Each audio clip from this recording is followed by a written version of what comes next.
Kev, earlier in the week we used that word togetherness. That never felt more evident than out there over 90 minutes this afternoon. Yeah, really pleased for the lads. They've put in the preparation. We talked about it on Tuesday. They are probably the best prepared group of players that you'll come across. They've done it for a long time. They've done it consistently. They've done it together. Again, a lot of change this week, but those lads just went out. They did the club proud. They did themselves proud. Lots and lots of good things. I think we can get better. I think we can improve. I think in the first half we played some really good football at times. In the second half they ramped up the pressure a little bit. I think we reacted well to it, but the passion, the desperation, I love seeing players throwing themselves in front of the ball. I love seeing players just desperate to keep the ball out of the net, as much as it's a little bit nervy when you're stood on the sideline watching it. And I just think we can get better. I think that they've done so many good things. They've come to a place like this, incredible ground, great pitch, some good players against them, a team in form. They've taken the win, and I still think we can improve. So it's another positive day for the club. Really pleased for Stano. You know, we said on Tuesday, didn't we, that he's been playing well. The goals just haven't gone in, but they will. He won't score an easier one than the second. The first actually, I think, sparked them into life a little bit. We had to ride a storm for 5 minutes, but yeah, really pleased for everyone in that dressing room. Really pleased for, I don't know how many it was, but an incredible following for so far away. So really pleased for the fans that came up. And I think it makes for a nicer, more pleasant trip back down the M1 and the M5. Let's expand on Stano a little bit. Like we said, he's done everything but score in his time with us so far. You couldn't have asked for a better start, and I know how much that goal didn't just mean to him and his family, but to everyone associated with Exeter City. The first one, and then of course the second one. Yeah, no, I'm so happy for him. I'm so happy for him. You can see he's a positive player. He's a sharp player. He's desperate to run. He's desperate to help the team. He's a team player, but you could see it was just weighing on him a little bit. And I think probably the celebration from the first one and the second one when he gets to go in front of the fans and do that, yeah, it sends a shiver down your spine a little bit. So could not be happier for him. He's been great this week while I've been in. He's worked exceptionally hard. It wasn't really planned for him to play 90 minutes on Tuesday, but I just wanted him to get his goal there. But he saved it, and I'm more than happy that he did. And we saw out there today, every single player, it's hard to pick a criticism for any of them, that they weren't just playing for themselves, they weren't just playing for the teammates, they were playing for the badge as well, and after what's been a difficult week. Yeah, and that, I think as a fan, I think that the single biggest thing is knowing that the players are out there and they're doing it for you, they're doing it for your club. You know, there's a huge amount of affection, and rightly so, for the guys that have left, and Matt and Wayno and those guys. But the fact is that they've moved on, and the lads have still gone out there and put on show how desperate they are to win, how desperate they are to show that they're worthy of League One, and how capable they are. And I think, yeah, I'm very much day at a time. I want them to really enjoy tonight. I want them to enjoy the bus ride home. I think normally those long ones hurt a little bit, but you can have a bit of fun when you've won. And like I said on Tuesday, I want them to wake up tomorrow, and I want them to be absolutely focused on going to Charlton and getting a result there, because there's no point in coming and putting all that work in if you think you've cracked it and you don't go and perform again on Tuesday night. But I've got to let them enjoy it for a little bit. I can't be too harsh too quick. Barnsley, of course, a side that were in the Championship last season. They came into this one with 4 wins in a row. I think before the game I heard Barnsley fans on the street expecting a comfortable 3-0 win, but when it wasn't going their way, their fans seemed to really get on their backs, and that seemed to play into our advantage.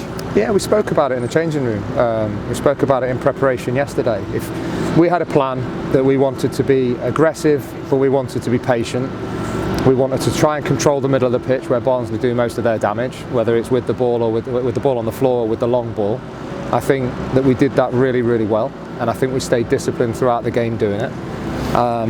And then we played, and that's the big thing. I think when you're under a bit of pressure, when they do have the ball, it's important that you have your time, you enjoy the football, and we did that. And I mean, I thought in the first half, like, you know, Sweens, Josh Key, Jake Caprice down this side, some of the quality they were putting down the sides, strikers linking up, midfield players going and getting on the ball.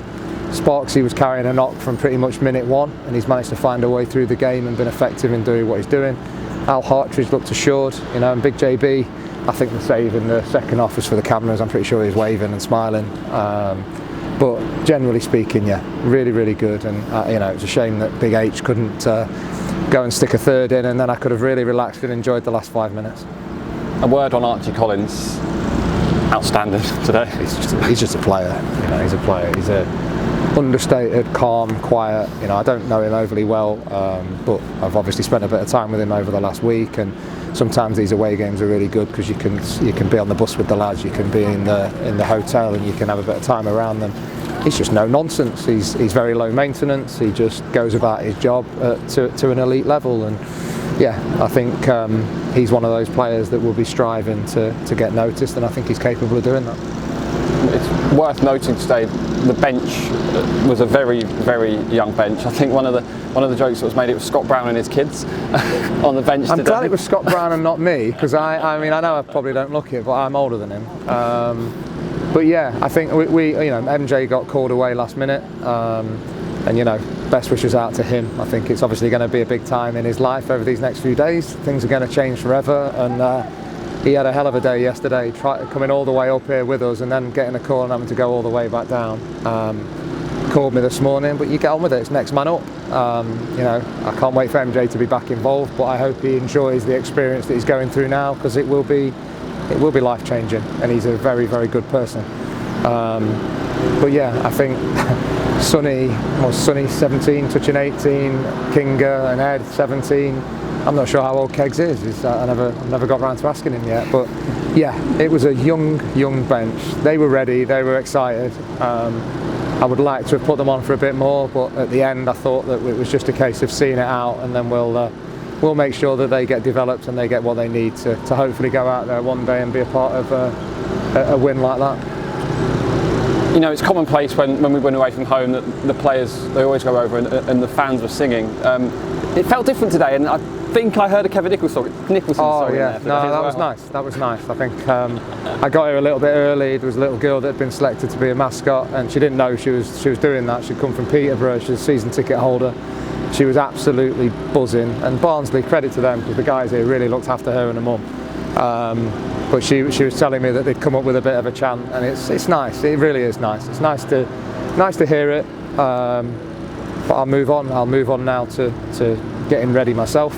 I'm going to try and enjoy the feeling, regardless of what happens going forward. Now I can say that I've been a part of an EFL win in League One with Exeter, and I'm proud of that. And then we'll see where the next few days goes. But on to Charlton. And a 100% record as well. Look, on to Charlton, like you said. But are you looking beyond that at any point? I'm never quite sure how to answer that now. Look, I'm absolutely honoured that I've been given the opportunity that I've been given. I'm absolutely delighted that we've managed to win 2 games so far while I've been here. I cannot wait to get the lads prepped and ready to go to Charlton, and we'll see where the rest of it takes us. Like I said on Tuesday, it's about the lads. It's about them continuing what they've earned, the right to have a crack at League One. And yeah, long may it continue. Great stuff, Kev. Thanks a lot.